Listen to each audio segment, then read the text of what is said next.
welcome to the Selfish Podcast. I am your host, Luke Greenheart, and this podcast is going to cover everything self-love, self-care, and overall self-development. I will be talking about my own personal experiences and perspective, as well as interviewing guests on their journey, their life, and their personal experience. Stay tuned, enjoy the show. I appreciate you being here.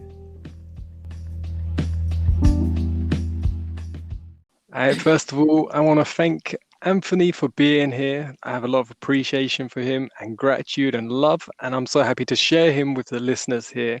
Hope you have an open heart and you're ready to listen to someone's self, to their life, and to their journey of self-development. So Anthony, for those that don't know you, I want to know a little bit more about you myself and be selfish, as well as I want to share you with the world. You're a kind and compassionate person, and I think everyone needs more of them in their life. So that's why I've brought you on my show, to share you with everyone else. And first, can you just introduce a little bit about yourself? And I want to know about your childhood. I want to know about, paint a picture of what your town was like, where you grew up, and how your childhood was like pre 10 years old. Okay, well, thank you very much. That's a very nice introduction. And sure, yeah, right. We want to go to my childhood, or like who I am, where I grew up. My name is Anthony Farrow. I grew up in London. You might have heard of it. So I grew up in a small sort of flat. Actually, was living in a little bungalow before moving to a flat, but I don't remember that because it was only first half year of my life. So yeah, grew up in a place called Carshalton, which means peaceful fields. And nice. My father was like an electrical engineer who worked for British Telecom Communications, like laying all the foundations for our wireless networks and eventually, but like, the original kind of phone networks and communications networks for the internet. Interesting. And my mother worked in the travel industry, so that's just what they did, and obviously they're the main influential factors in my life when I was young. I was a kid full of energy. I would be a kid who just kept the parents up all night and, and kind of during the day just took your eye out from me for a second and I would run off somewhere else. I remember having a lot of just a lot of joy and desire for life. Like I wanted to experience everything, I wanted to see everything, I wanted to run and touch everything and all that sort of stuff. Nice. And then so there was like that, and obviously I think that every life is balanced in some way, and for me, like I had like this kind of boundless joy and like energy, just like a little live wire all the time. But then as I grew, maybe like past 3 or 4 years old, throughout 4 or 5 years old to when it kind of tapered off when I was around 12, 13, I had these panic attacks, like real severe anxiety attacks. And they started really early. Yeah, quite early. Like there was a couple of things that were like kind of bringing me, I guess, like any like pain and suffering, which was like a family curse. They would, like, quotation marks, family curse of nose bleeding as well. Like I just get nosebleeds randomly and really excessive, like especially in the mornings or late at night, or in the summer when it was hot, I seemed to get them more. But there was those, and in the nighttime I'd get anxiety attacks. So I'd wake up and have this intense feeling, my heart would be racing, have this intense feeling that time and space are like collapsing in or expanding at a rate that's just beyond my reach. So it would be kind of overlapping and paradoxical in a sense. That's why it would feel so strange, and it's just such a bizarre feeling. Yeah, it must have caused you a lot of pressure and a lot of stress when you're that age as well, to just even have that contemplation, to have that feeling. Yeah, I had no idea what was going on. I mean, now I've learned to like balance these things, but going back to me as a child, I think that I had this sort of what's the word, like dualistic kind of life, or polar opposite, polarized life. Super joy at some points, and then having panic attacks the next. Panic, yeah. Interesting. And how was your school experience? How do you remember school? School, I was always like the joker, like I was always the kid who would try and make a laugh. I would do things to get laughs out of people, and that would usually be at the detriment of the classroom trying to learn or something. So I would get in trouble for that, or like for causing mischief and things like that.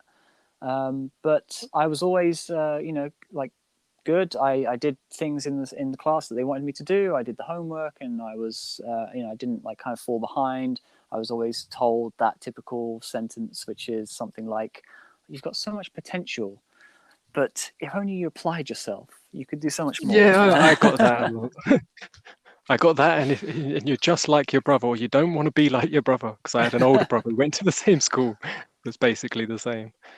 Oh, Yeah, nice. so And there's do you remember what was your first thing like you wanted to aspire to be, or something you thought, do you know, when I'm older, I want to be that? fireman. I remember I wanted to be a fireman. I think we were talking just briefly before this about some kind of shows and movies that are out at the time and how they influence us. I was I was always looking to be like a serviceman. Like I remember there was like Postman Pat, there was like Fireman Sam, and there were all these like Captain Scarlet, International Rescue, Thunderbirds. All these things were out at that time, and so I had this kind of feeling like I would like to do something that is good for everyone, but also like makes me feel like I'm like doing something central to society in that way. And So so you fireman was that one of the first things. okay, and you kind of answered my question. I was going to ask you, like, what feeling was you hoping to achieve from becoming that? And Yeah, I well, think you yeah, really like I answered said, that. You wanted to serve but and that was to fleeting. help. Like this is another part of like my, I guess, the cornerstone of one of my personality traits. When I was young, I wanted that, but it quickly changed, and I wanted to be like an adventurer or explorer. I wanted to be a photographer, or like as I grew up, obviously the thing I wanted to be developed and changed, but it was always changing to like what I thought was the next best thing, or the bigger thing, Yep. the more developed thing. And spreading myself around, like trying to experience and experiment with every new piece of life that I could find. Right. Yeah, like you say, a lot of energy to Mm-hmm. just keep going. Yeah, and I was going to ask you, what was your first struggle in life? But it sounds like it was the panic attacks were your first struggle. Yeah, they Unless were. something else So comes to your mind. But how did you sort of overcome that, if you overcome it? mhm. And what do you think that gave you now, later in life? What did that sort of gift you, as I would see it? Mm. And if you see it that way. Yeah, yeah, I do. So what initially happened, because these were usually at night, I would essentially like wake up. I'd start screaming, or it would just like come on really intensely, and I would just get like very intense breathing, like Hmm. and just feel like something's going to happen, but it's just like in this constant state of suspension. And so I would go into the front room, into the living room, and my parents would say, try and ask me questions about what it is, try and comfort me, try and get me things to eat or drink. And I would be specifically focused like on, it was a really like visual thing. It was a real intense like fluctuation, like my heart was racing. So I didn't know about the body and how these things work, or what's even going on, but I just remember now, like I just feel intense vibration, and I'm looking around and things are just like fluctuating and colors are flying around, and it feels like stuff is coming towards me and going away from me. Rooms especially were like the most fear-inducing things possible. So I started picking up on that. That Interesting. was the first kind of like little signal, which I was like, "What's that about?" When I started thinking about this when I'm a teenager. So why is there something bad about this corner where 3 points meet?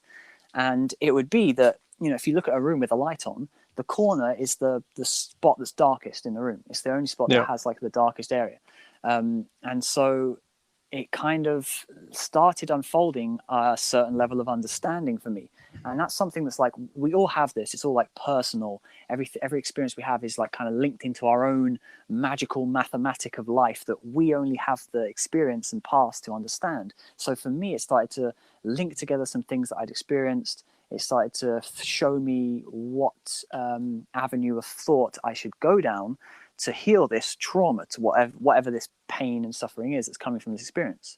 So then, to answer the second part of the question, is how I kind of resolved this. To put it in a nutshell, it was meditation, it's stillness, and just being aware of the mind. So I And mean, what I sort obviously. of what sort of age would you be when you got to that point where you realized you could wait? How did you find out about meditation, and what sort of age were you at that time when you attempted it and you realized this is changing something? So at first it was more of a like contemplative thought, or an awareness, an observation of your thoughts, which is kind of how meditation begins. Really, you just want to observe what you're thinking, why you think, and just like see what's happening, and don't link it immediately to an emotional reaction and act on it. That's the idea. And so I started just doing that, I think. And it was never, I know you're looking for like an age where I started doing this thing, but it was never like that. It was a gradual shift that changed. And I would say I got another panic attack when I was 16. And it was around that time when I was like, okay, what is this happening? And I really dove deeper into this level of, into another level of what the mind is about. So around 16, 17 is when I would actually start meditating and, having a practice, sitting down posture and going inward, that sort of stuff.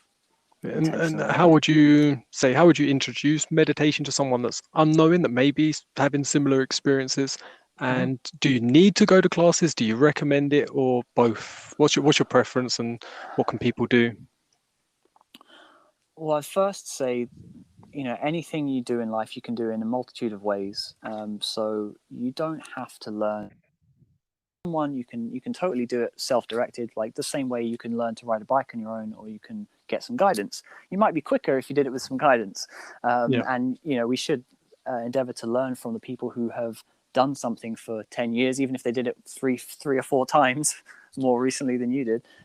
So it's worth learning from other people. But that should be partnered with an inward journey, and so not solely looking outside as well. I would say that meditation is connection to yourself. It's an understanding of yourself and where you really are. Like, where does Luke actually come from? Like, what is, I think you described this in your last episode. But it's more, I'd say, a connection to yourself, looking inward, being still, and changing from human doing to human being. So less action and more inward stillness. Yeah, you reminded me like something I always thought when you're saying learning from someone else, because I've always sort of self-taught myself, but I've only managed to do that through learning through others. So I haven't done it on my own yet. I've done many things on my own, but I've always had the mindset that it's like, if you learn from others, you don't have to you can learn from their mistakes or their experiences, so you just make less of them. And if you share yours, others might make less of them, and everything just becomes more efficient and therefore more effective. And people just get what they want quicker. And that does me back. You mentioned the word self. How would you define self? What's self to you? How deep down the rabbit hole do we go?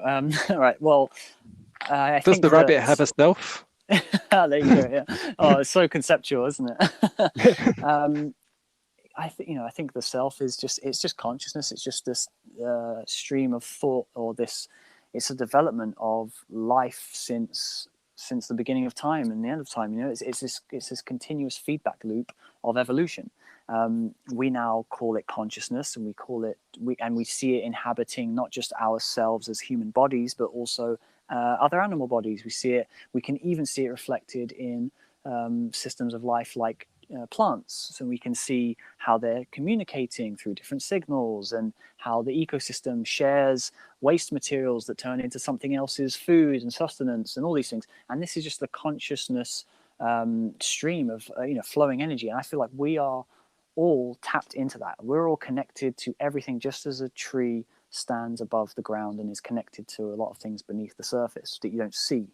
And so I think that's a real kind of linear way to put it, but we are these evolved intelligences that are united with everything in this universe. So that's the self to me. That's what I describe it as. Nicely put. And like you said, they're trying to get this across in minutes within a episode on a podcast. But nicely put. And thank you. Going back to learning sort of as well, but what people or persons have influenced in your life, and in which ways? So some main people. Obviously, you might miss out on a few, so make sure anyone that does listen that knows you, no grudges, but just who comes to mind, like I said, with no judgment, like who just floats to your mind in this moment. Someone that's just made a difference in your life and it's made it more constructive, say. Well, you have, Luke. Oh, so thank you very much. So I wasn't expecting that, but that's might get a bit of selfishness in there. Well, Tick that box. yeah. Podcast is finished. Selfless and selfish. So, I mean, yeah, but really, truly, you've made a big difference in my life in the most recent years, and that's because and it links in because what I really wanted to say when you asked me this question is, well, I have turned to so many people, and what I do is I really like intensely focus on someone's teachings or some learning, and just like really get into the nitty gritty of everything they've done and what they do, and get those like overtone messages that they're presenting. Because if you look at any kind of public speaker or author, they'll have like a key set of messages that they just kind of repeat and evolve throughout their material, and they add things Yeah, because they're obviously evolving as they go through their journey, right? So yeah, I was always looking to different people, but I know around the time when we were traveling together, I was really into Tony Robbins, and you guys ended up looking at Tony Robbins quite a lot as well. Um, but before then, I think I was looking at Alan Watts quite a lot. Before then, I mean, there are like Taoist teachers like Lao Tzu, and I was looking in more of the ancient philosophers before the time I yeah. met you. But then before that, it was more like of the scientists like Nikola Tesla, Albert Einstein, these big names, and then yeah, so there've been like kind of phases where I turn to different people depending on the theme of my life at the time, if it's scientific or spiritual or comedic or whatever. And what would you say? What do you feel you've been? And as I would put it, is what you've been gifted. I see every presence, every person that's brought into my life, and this isn't how I saw it when I was younger. But every person is here to offer a gift, and I'm here to give them a gift. And we're unknowing of what it is until we exchange and just do it with an open heart.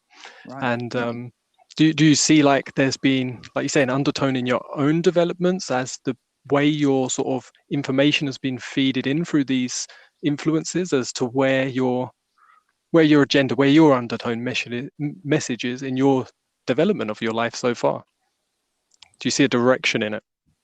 Yes, definitely. There's always since going through those inward journeys and looking to do things through meditation. It starts off, I guess, to a skeptic, you can call it like intuition or coincidence and synchronicity and stuff like that. Those things start to partner with you, so you can kind of gain a bit more direction, and you see that you have to learn something. So I'm going to go back again and say that because you were an influential person to me recently. Um, Mm-hmm. at that time, I know I was really looking to learn more about anatomy and the body and how all of the things that I had learned that were more spiritual, metaphysical, and emotional and thought form based.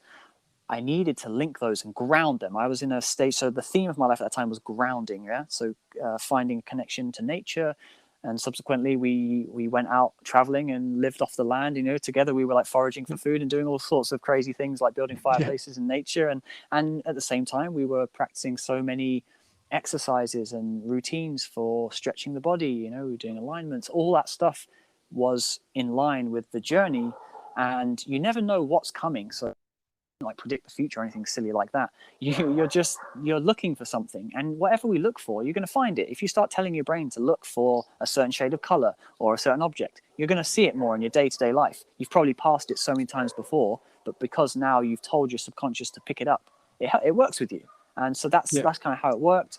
So yeah, it was all about anatomy and learning about the body, physical things at the time. Yeah, and in the exact opposite way at the time, and I'll bring people into a little bit of our story, how we met. It's because we were both traveling at the time, bumped into each other. Um, Pretty much instantly, I think we were just easily got along and spoke and had good conversations. And I've noticed that with traveling, I speak to very few people, but when I do, it's always a much more in-depth, beautiful conversation. And met you and your love Rita, and we ended up actually going, I think, for a couple of weeks together, moving to the same spots together. And they said being in the depths of nature. And then not long after that, lockdown started, and we actually got locked down together on a piece of land because we had to move off the road. So we got that real intense dive in from being on the road moving to now being locked up in a situation but together. And that was really interesting. And for me It's great. personally, like during that time and when I first met you, what I was looking into more was I had been so physically orientated. But I was aware of, say, there was more to everything, and I needed to know, and I wanted to know more about what I can't see, say, and what I can't. Like you said, the more metaphysical, the more energy, the more mind over matter type Right. principles, and just knowing more about them sort of things. And I was open to that. Yeah. And you like you said, you appeared and had lots of knowledge and lots of information on that that gifted me. And then also, like during lockdown, as I was going through processes in my own life of self, especially on the feeling side of things, and actually feeling, I've always been a very heavy thinker. I've always thought a lot, thinking all the time and processing my thoughts and thinking. But from a young age, I tried to cut my feelings off because they were too painful. Mm. And during that lockdown, I got to sort of intensify my feelings, bring them to the surface, go through some dramatic events. You was a wonderful support, by the way, and really helped guide me through that. So thank you very much for that. And that process continued. And but yeah, that's where we was. So we both, like I said, got that exchange. When you're open, I think, and honest and pure, you just get a cleaner exchange and get what you want, what you're looking for, if you've got your mind set to that intention.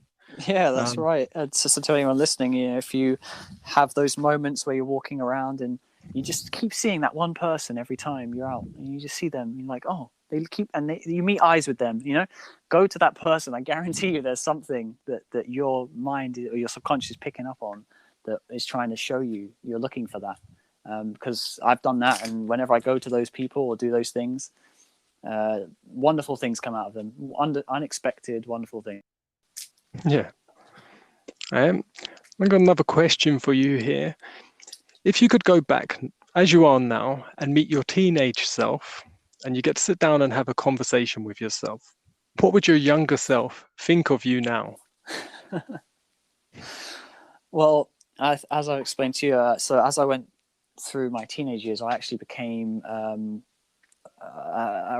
asshole, just like any. I don't know. I mean, I was very manipulative. I was very self-centered. I was looking to just do everything that's for the betterment of myself. I'm better than anyone else, and all this, like, and really seeking to just serve my own interests over anyone or anything. Because I, had like the gift of the gab. I could talk my way out of lots of situations. I could, do a lot of things. And so I was really centered around just kind of trying to get my way, like quite narcissistic. So I think if I met my teenage self, he would probably have a lot of nasty things to say about me. But at the same time, I think if my teenage self was met with my old self, it would be like, wow, this is the one person I actually trust and want to listen to because it's me. So I don't know. I'm not sure how that conversation would So go. yeah, it could be quite a funny one because yeah, Yeah, but I'd the probably, only one I will listen me to is knowing myself. me, I could probably tell myself some things that would be very influential in changing some of those habits quicker. But yeah, things happen at their own speed and their own time. Um, Hmm, and yeah, so everything went nice. well. But yeah, I think that's how the conversation would go down. Yeah, nice. And going back to lockdown, now it's been, I think it's over 2 years now since the sort of pandemic started. And Hmm. in which ways do you say that's changed you? And do you have any particular methods and techniques that you've learned prior to that that have helped you, like the meditation? Is there practices or things that you've done that have helped you during it? Because for a lot of people, it's obviously caused an immense amount of stress. There's more suicides than sort of ever before. There's more depression, especially in the younger generation. So for anyone out there that's struggling, like, is there any methods or techniques or things that you've learned in your life that have helped you during this time? Hmm. Yeah. Well, during that time, literally, I think just before we met you, we had decided. So this was, I guess, let's say this is October in 2019. So the lockdown started in spring of 2020. So about 5 months before that happened, myself and Rita had decided to not be so social. We had always been these people that would go and start conversations and get a party going, get a group going together, so we can like go and travel in a convoy and just experience life together as a group and really get social. So we decided not to do that.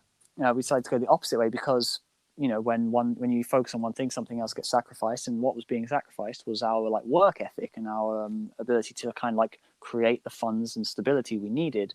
So we were like running on fumes or running on air at that point, and we were like, okay, this is that moment we got to stop just trying to have fun and be social all the time. We got to start working on ourselves and our businesses and pick them up again and all this stuff. So we just decided to do that. And then we met you, and you were the only two people. We were like, okay, well, let's actually kind of stay in contact because there's something really working there. So that's an interesting part of that story on its own. But what I'm trying to get to is that we had decided to kind of isolate just before this whole thing happened. So when it came, it was kind of like a blessing in disguise for us. And like I know you said, it's caused so much pain and suffering for a lot of people. And feel that as well. Obviously, when you want to just go and fly somewhere, like you could do that before. You could just go wherever you wanted, but that changed. You couldn't just go to a shop without having to deal with hassle from whether it's security or like law enforcement sort of stuff going on. You can't just cross certain territories. So that, and also if we were in the situation where we were being social all the time and we were staying, these social butterflies we were, if that happened, if that lockdown happened at that time, we would have been severely affected. And I'm not going to lie, like we've been through depressive states that go on for like a week or two during this time, even though we wanted this kind of quarantine and lockdown isolation atmosphere. So the thing that's really helped us get through it is when you can't go out, when you can't turn your energy outwards, just double down on the inward stuff. Like go and do those things you've been telling yourself that you want to do. And that's what we did. So I'll talk from my own experience. I wanted to do more exercise. I wanted to do more meditation, like on a deeper level. I wanted to go into more sort of arts and crafts, or those things that I'd been putting on the back burner for a while, but I didn't do them because, oh, it's the weekend, I'll go out and meet some friends and that sort of stuff. So I think there have been some horrible realities to face, and some of the worst fears that we have as humans is ourselves. Or the worst fear we have can be our own minds, or what we can do to ourselves. So when you are faced with that and you have no other alternative or very little options, you're gonna face your demons. You're gonna face the worst darkness you have inside you, and that can be too intense, and you can get very depressed. You can get very angry with things. At the same time, it can also make you face that and have the courage and overcome the obstacles. But like you say, it's doubling down and going inwards. Like I've personally found that before lockdown, I've been to places, like ended up renting somewhere that was out in the mountains. I didn't realize how far it was, how isolated it was. And we had no phone reception, no like TV, no internet. And it was over a 45-minute walk to get signal on a phone if I wanted to send family or friends a message. And Danielle was really sick at the time, so I couldn't even get that opportunity to do it very often. And it was during them times where you realize how much your balance has been given to these other things, that you balance yourself through people, through interaction, through watching a film, through going online, through so many external things. You're balancing yourself. While there's still an abundance of, say, external things there, like just being present in nature and watching the animals, or breathing the fresh air and just being there, even if it's just in your garden or on your balcony, and just being present in your life and not having anything else other than your own heartbeat and your breath, and just appreciating it. And I found for me, them restrictions really brought that balance in for me, and them things helped me during lockdown, and that progress, and just to keep going. I think for a lot of people, that's helped them. Like I said, meditation, I think, is growing a lot for people to have an inwards reflection during this time. I think it's really helped. You see a whole mindful sort of movement happening where people are just becoming much more consciously aware. And it's one of the reasons I created this podcast and the YouTube channel, is to connect with people now, because most people, even in an isolated situation, still have the internet, a phone, still are able to actually connect in such ease and so quickly to such crazy places. Like I said, I'm sitting outside now. Okay. You're hundreds of miles away, and people could be listening in 1,000 miles away. And I think that's an incredible gift we have at this moment, to be able to share and connect, and just interact with each other still. Yeah, it's very true. We become more self-empowered when we take time to process our own thoughts and really find what makes us tick, what makes us to react to things with certain emotions. And when it's like that like Indian proverb that says something about being the self-propelling wheel.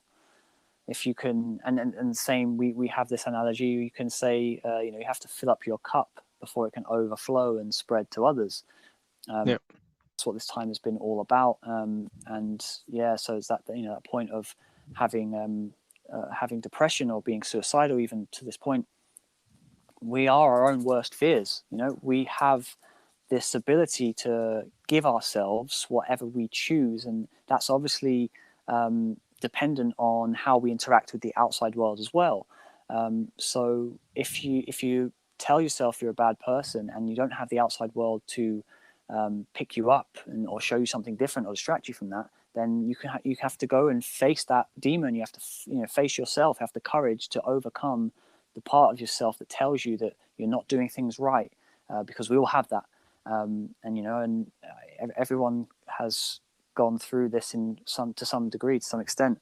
When you don't have support, it's harder. When you don't connect with others, And I think, it's harder. And so, having this is such a and it's blessing. finding that inner support of actually self-support. And for me, that's a self-love, to actually have an inner love for yourself, an unconditional love, and building that practice. And that's a big part of what I share online. And where do you find, say, any sort of self-love practices specifically? And is that something that you have had in your life a long time? Where's sort of self-love in your life, and what does it mean to you? I love myself in many ways. Not them ways. Well, all the ways. That's what I'm trying to say. Always, It's always. multifaceted. Yeah. Yeah. So like just on that degree, you do have to find yourself sexually attractive. You do have to find yourself someone you want to know and someone you want to be around. You should explore your body and say, oh, I like my hand. I know I've got that little weird freckle there, but I love that freckle. That's amazing. And and these things make you unique. And you can choose, like when we're kids, you can choose to see a difference as something that's to laugh at or make fun of, and or you can see it as something to celebrate and bring joy to. It's both the same thing, just kind of different ways of going at it. But beyond that, doing having like self-love practice, even if you're just thinking of things that you did that you're happy about, or something that you heard that was nice. It doesn't have to be you as the source of the thing you're focusing on to give love to. Just giving like gratitude that you're able to remember that moment or experience that color. We can use comparison in a way that fuels us, as well as to our detriment, which is very, very common. We hear this talked about a lot by big tech companies in the media. You are comparing yourself to all the other people on Facebook who only post their highlights. So obviously your life is crap compared to their highlights. So the other way, you look at all this. That's amazing. I'm glad I know these people. I'm so happy to know all this stuff, and I'm so happy I know this person. I'm so happy I know you. I'm so happy I had the parents I had, and because it brought me to be able to experience that. And that's how we use that same mechanic for our self-love, for our benefit. Oh, nice. And bringing it back almost to the question earlier when I said if you could go back to your teenage self and having a conversation, if now yourself from 5, 10, 15 years, let's say, came back to visit you now, what would you like to see or hear? What would I like to see? What would you like to see or hear from your future self? I'd be in awe and just wonder to hear anything that a future self would have to say because of their experience of the world. But I would like to hear myself say that everything's great, keep going. Those like words of encouragement. I don't know, but also it'd be amazing to hear something like, yeah, the world totally changed in this amazing, crazy way, and I'm going to tell you all about it. And I guess it would be more like a kind of like watching a movie or something where you get to hear this like grand concept of a world that doesn't exist yet. But then hearing that, puts the power in my hands to change it, right? To have effective change, because the butterfly effect. So yeah, exactly. But yeah, and do you have any plans or things laid out for the next 5, 10, 15 years that you'd like to share? Yeah, I have. I guess because I've always tried to go and do something, but things change naturally. You know, change is constant. So nothing ever comes out the way you expect it to. But I always aim now to put my goals in a place that are a bit abstract, but still kind of focused and refined. So let's say, for example, you know, I focus on putting out music. I really love music. I think music is one of the greatest creations and things that we have as humans to represent and reflect the universe in the harmonics of it. So I really want to endeavor to do something in the field of music, and that is why I put that intention out there. But I'm not going to focus and say I want to be like Jimi Hendrix, or I want to be that musician who Yeah. plays keyboard at the Royal Orchestra, you know, or anything like that. So yeah, so that's why I would like to kind of keep it abstract, but also there's an intention and a focus. That you're going to give back in the way of music in some form, somehow. The intention's Yeah, there. it's enriched my life so much. So yeah, I'd love to put it out there, and I think it's a great way, and it expands more than just beyond music. It's poetry as well. It's you know, like a art and a play of the different tones. You know, like the seven harmonics we have recognized can be scaled up and scaled down, and you can Hmm. go inward and outward with them. You can you know, use them as fractals. So music is this amazing kind of play with the symmetry, with the dance of the overlapping frequencies of time and space. You know, you can really code in all that stuff on a deep level if you want to, and some people do that, and it goes all the way up into, you know, like making thoughts something that you can project your feelings through poetry, through the words that you choose, Yeah. rather than you know, taking some. You could put like a picture says 1,000 words. You can put some words into a song that can then say a paragraph. You Yeah. summarized it. Like you say, and just an instrumental on its own can carry so much sensation and feelings and change in it that you can be in one mentality, one state, and just a simple song can just change everything Mm-hmm. within seconds, not even the whole song. I said, I think you can clearly see how it moves and changes people. I was actually having a really deep conversation with someone not that long ago, and we talked for like an hour, and it's really just deep conversation. And then we started talking about dance and music. And I said to him, had I had the right beat right now, and I said, and we got up and had a little dance, I said, we'd be even closer bonded within that 5 minutes than we have through an hour of deep conversation. I said, music and dance is so powerful when it's in what someone could call good vibration, but like in that, you know, that just that proper Yeah, sort of, like you say, that unity harmony, it really brings a bond, I think, in people and really um, brings you to the moment. That's right. opens Yeah, people up. Yeah, and brings them there and sort of in all of their essence sort of thing very quickly. very true. Is it Yeah. we haven't quite ended yet, but I want to say how much I appreciate you for being here and being on this chat podcast Oh, stream, thank you. whichever way you'd like to call it. I've really enjoyed hearing your story and about yourself. And is there anything you thought of that you haven't talked about, or anything particularly you thought of prior to this when I asked you? Is there anything you'd want to share, or anything you'd like to cover or talk about?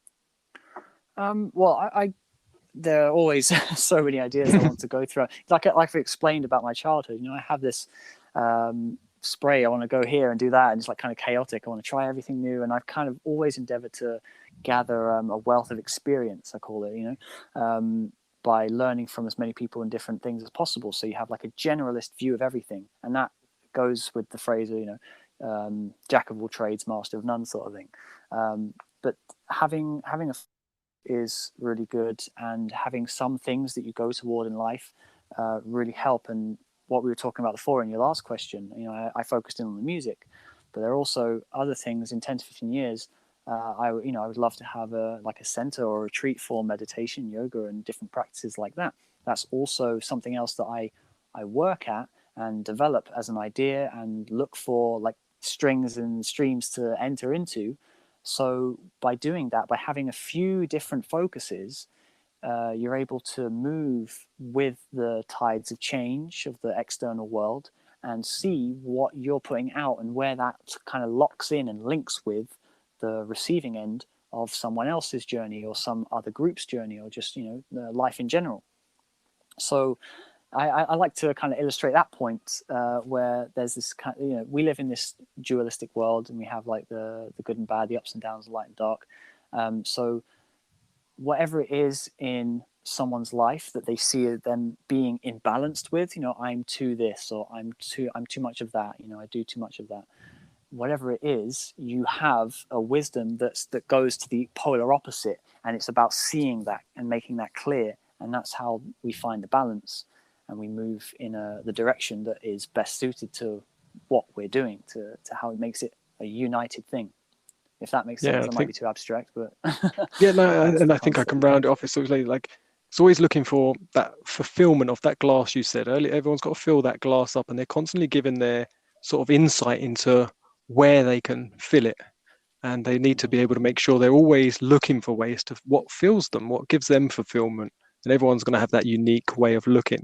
But sometimes when you see the complete opposite of what you really don't like, and it might make you really angry and angry at someone, it's actually just showing you what's for you, what's for yourself, what you don't need and what you don't like. And then that's what you're going to contribute, isn't that? And what can you contribute? Where can you give? And as you give, you receive and you get that fulfillment. And I think for a lot of people, especially during this time, a lot more people, let's say, getting more mindful and they're like cleaning that cup. They're emptying out the gunk in the cup, Yes. but they need to fill it back up with what do they contribute.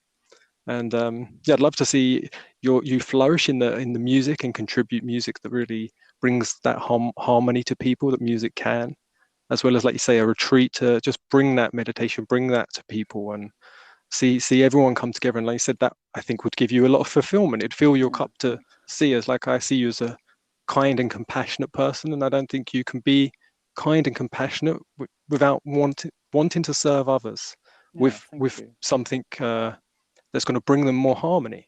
Like you said, and the music seems to drive you a lot, and It there's not does. Yeah. really many things more harmonic than music. Like I've talked to you a lot about anatomy and the spine, and like I see the body like an instrument.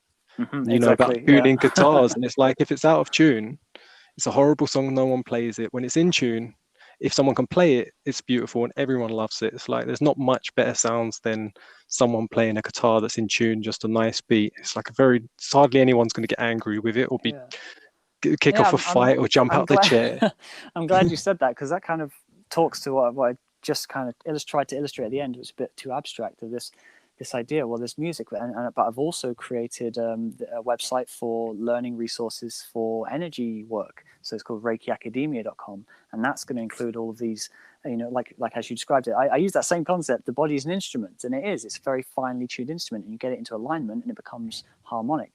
So there's like a place for all of that, right? But that also, as you've just made that connection to the music, so in someone else's perspective or from the outside world, you could see someone who maybe is making like, let's say, like a rock song. You might see them as a bit like of an angry person, or someone who's like doing a hip hop song. You might see them a bit like angry at the world, and they're doing all this like being very loud and Yeah, putting out these kind of like or this aggressive range of tones human. and Yeah, we have a range of emotion. Like we have a range of emotion, and if you can channel your emotions in different ways that serves the same purpose and serves your balance, that is an amazing thing to do. And I believe that's an amazing thing to do, and that's what I'm trying to do. So even though I have this like musical side and I have this like energetic side, in terms of the work I'm putting out, they are united. So they look like polar opposites, but they're going towards the same goal, and that's to yeah. be of service to humanity and to enjoy myself along the way.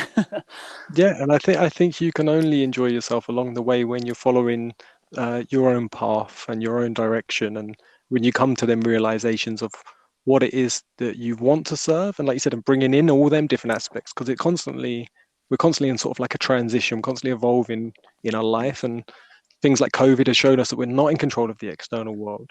We have got some grasp of the internal world, but there is some things in the external world that you can still hold on to or try to build from and be constructive and connect with. And like you said, and not letting go of everything, but constantly optimizing your sort of path and optimizing what do you really want. I think it's a perfect time for that reflection and really taking in like what do you want to give, what would actually make you enjoy that.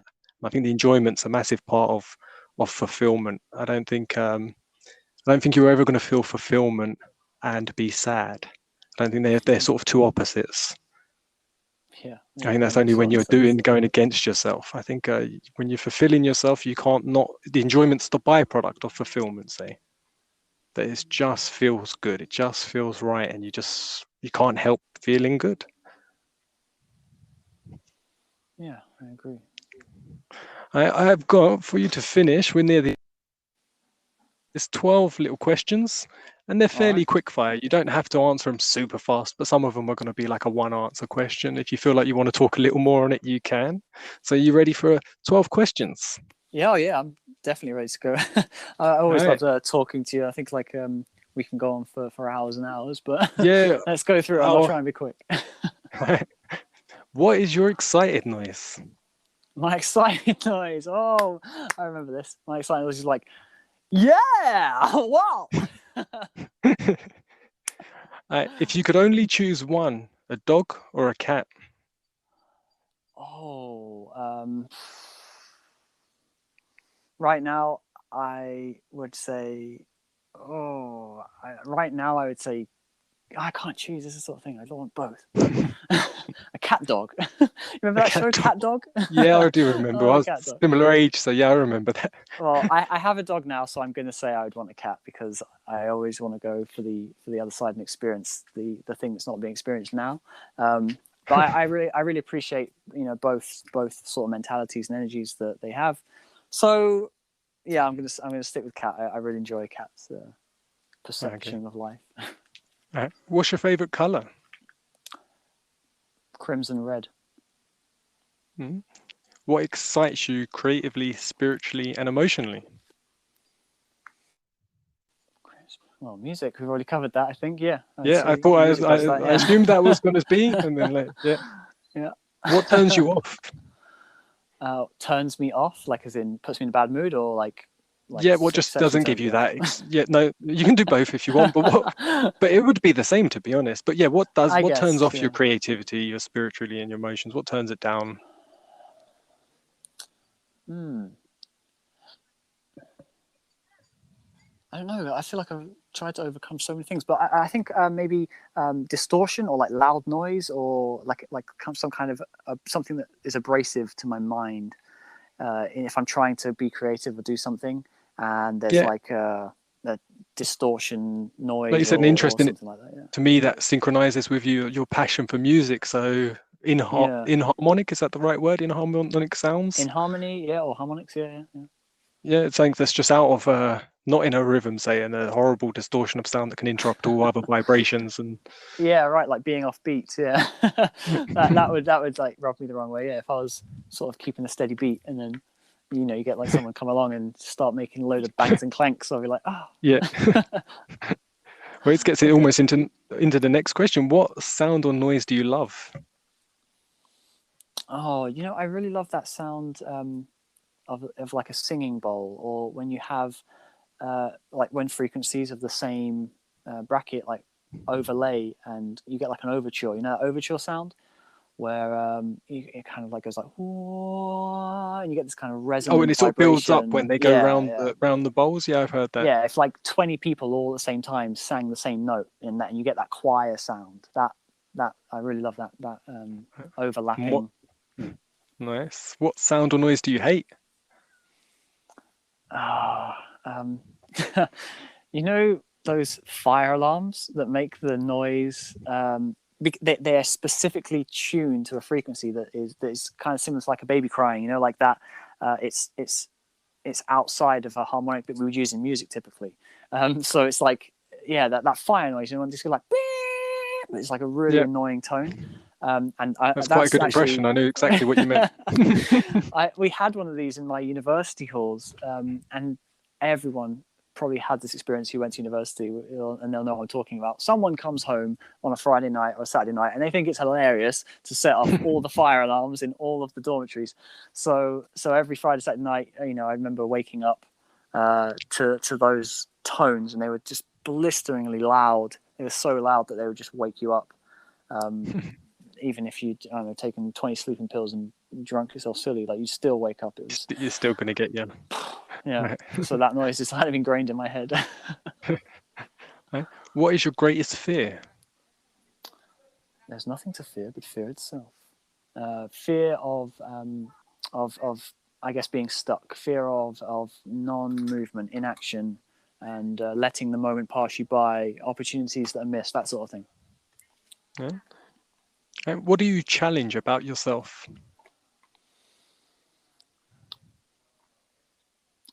I'm always challenging myself to learn more and do more, to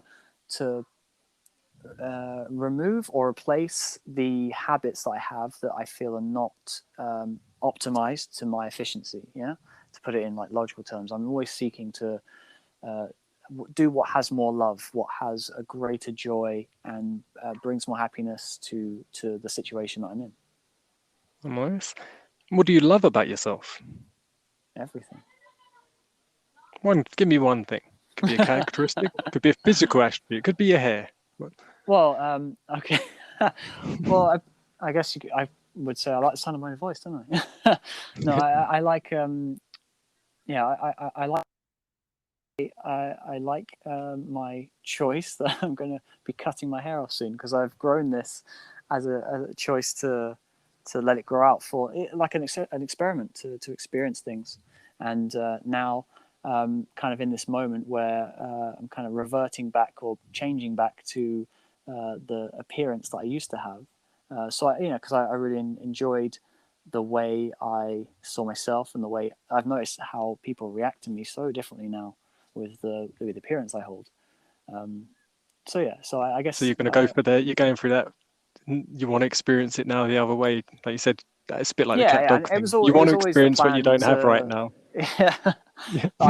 I made this intention to grow my hair out long, just because I'd never done it before, and I was like, well, I'm going to do it, and it's been a very interesting learning experience, and I knew I was going to come to a point where I'd cut it, and it was actually for the reason of shooting a few interesting music videos and other like little skits and things, because I can use the filming time where I have like various lengths of the hair and mix them all Yeah. together, so it'll kind of make quite an interesting um, compilation of I different look things. forward to seeing it.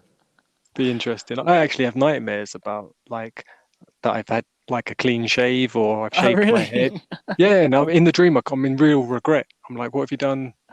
And Someone's it's like, coming and then around the I'll, corner with a razor. yeah, no, it's normally I'm just like, I've already done it, and I wake up and I forgot that I've cut my beard off, or I forgot I've cut all my hair off, and it's like in the dream, it's really like disturbing. It's like not that I look bad or look horrible. I was used to have like no hair and used to have just a little goatee, but in the dream, it's really traumatizing It's interesting. because I It know how really long it takes to has. bring it back as well. Yeah, But it's like it's really shown how our appearances kind of really create an effect in the outside world. Because that's all that a lot of people see, and people put yeah, judgments on you based on how you look. So it's been really interesting, and yeah, I think that's yeah. something speaks to the inner mind about that. And just two more questions. What do you love in others? What do you love to see in others? I love to see it when people are themselves and they feel comfortable to like open up and act how they would on their own or like with their closest family, that sort of thing. Um, I think it's very obvious to me when someone is holding something back or restricting themselves because of the fear of the judgment. Yeah. So I really love it when someone doesn't have that, and yeah, and they're just themselves as they are naturally or would be naturally. And last question, what do you love about animals? If you love animals, that is. Yes, I do love animals. Go vegan, and I would say, about animals, I love their openness. Like, we talked about cats and dogs earlier, and I love how dogs have this just unconditional love for whoever they're closest to, and they are so present and aware about what's happening now. They're not thinking about the past. They're not worried about the future. So I really love that presence that dogs have, and with cats. I love their kind of what's the word I'm looking for? Like it's like an omniscience, or like a level of awareness about a situation, and they're very good at kind of predicting things, or like seeing the way something is, and they have that like kind of sneaky mentality. they're very quiet and silent, very respectful of I very those much sorts of like the way things. cats can be almost like you can see so much is going on, yet they also look in such a meditative state, and then they can be so quick to action when needed. Sort of like it's that Yeah. flexibility, and dogs as well. They just have amazing flexibility from rest to energy that I admire, that I want. Oh yeah, I mean that's really interesting. That waking up first thing in the morning, that's something I didn't mention from my childhood. I did a paper round when I was quite young, and I was waking up at 5 a.m. every morning to the sound of Michael Jackson or Jackson 5. Can you feel it? That song That always got you came out to of me. bed. When's Yeah, the so last time I you? developed that ability, like you do in the military. You just get up. Yeah. You have to get up, and you can just be running. Like you have to just run that same minute. It's really liberating. So yeah, if anyone like yourself, you want to try and do it, just do it. It's really really good. Yeah, well, do you know it's very interesting? That's sort of what I had to learn, because I've always been on the chase for more energy and just more function, and it was actually realizing how much energy is in the feeling and sensation of excitement alone, anticipation and excitement, excited anticipation, should I say.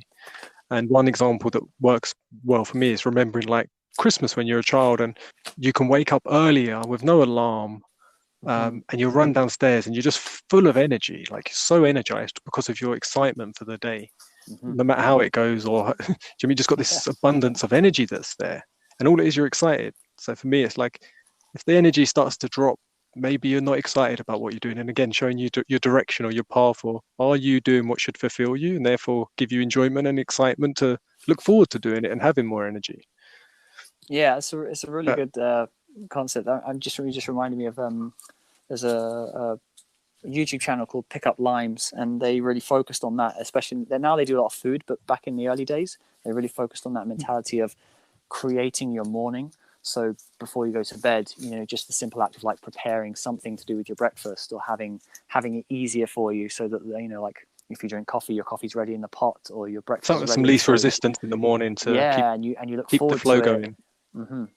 Yeah. Yeah, I think, like you said, just the music. Same for me when I was a child. Michael Jackson, even to this day, a bit of Michael Jackson, different songs, like gives you energy. It gives you some inspiration, and not even inspiration. Like I said, it's that motivation. It gets you moving. It gets you actually wanting to go.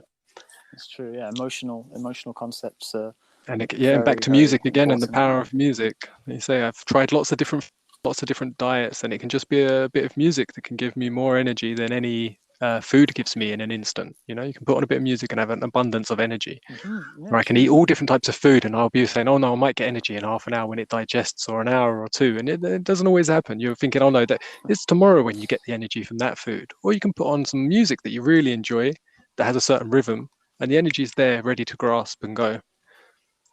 And I found that having good music in the morning really does help with the energy in the morning. That's what I found to get my morning started. Good walk outside and listening to some nice music, whether it's just instruments playing instrumentals of real instruments, makes it such a nice sound. Or it could be Interesting. Yeah, songs from the childhood. But I will apply that in the coming days for yeah, for try the it out. mornings. Let me know Yeah. how it goes. All right, so that was the end of this podcast. I hope you enjoyed being on here. Thank you again for putting up your time. Your time is your energy, and your energy is your life. So thank you for some of your life. Thank you. And I hope others enjoyed it too.